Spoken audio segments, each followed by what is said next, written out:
যদি সুখী হতে চান তবে প্রত্যাশা কমান। আপনি কারো জন্য কিছু করে থাকলে সেটা চিরতরে ভুলে যান। কারণ সেটা যতদিন আপনি মনে রাখবেন ততদিন সেটা আপনাকে অহংকারী করে তুলবে। আবার কেউ যদি আপনার জন্য খুব ছোট কিছু করে থাকে তবে সেটা আজীবন মনে রাখবেন। কারণ এটা আপনাকে বিনয়ী, কৃতজ্ঞতা সম্পন্ন একজন ভালো মানুষ হিসেবে বাঁচিয়ে রাখবে।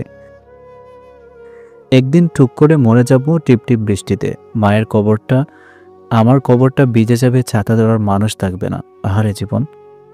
জীবনে কখনো কোনো সম্পর্কের জন্য কাঁদা ঠিক নয়। কারণ যার জন্য কাঁদবে সে অশ্রুর যোগ্য নয়, আর যে যোগ্য সে কখনোই কাঁদতে দিবে না। অতৃপ্ত পৃথিবীতে আজ যত আয়োজন, অর্ধেক তার মিছে মায়া, বাকি অর্ধেক প্রয়োজন। লোকে কি বলল, এই ব্যাপারটাকে এড়িয়ে চলুন। জীবনে অনেক বেশি ভালো থাকবেন।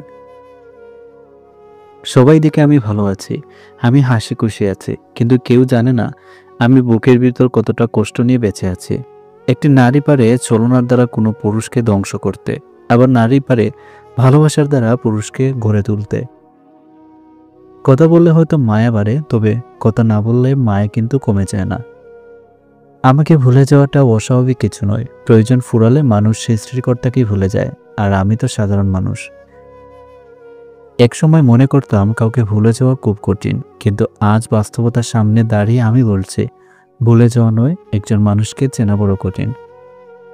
সংসারের বোঝা টানার মানুষটা একদিন নিজেই সংসারের বোঝা হয়ে যায়। পৃথিবীর নিয়মটা বুঝি এমনই, খুব নির্মম, খুব কষ্টের। রূপে কি আসে যায়, মনটাই আসল। রূপ সারা জীবন থাকবে না, শুধু মনটাই থাকবে। একটা ভালো দিন পাওয়ার জন্য তোমাকে অনেকগুলো খারাপ দিনের সাথে লড়াই করতে হবে। অবশ্যই তুমি পাবে যা তোমার থেকে চলে গেছে, তার চেয়ে উত্তম কিছু। একাকিত্ব মানে এটা নয় যে তোমার পাশে কেউ নেই। একাকিত্ব মানে হচ্ছে তোমার পাশে সবাই আছে, কিন্তু তুমি যাকে চাও সে নেই। একজন খারাপ মানুষ অতি দ্রুত একজন ভালো মানুষকে খারাপ বানিয়ে ফেলতে পারে।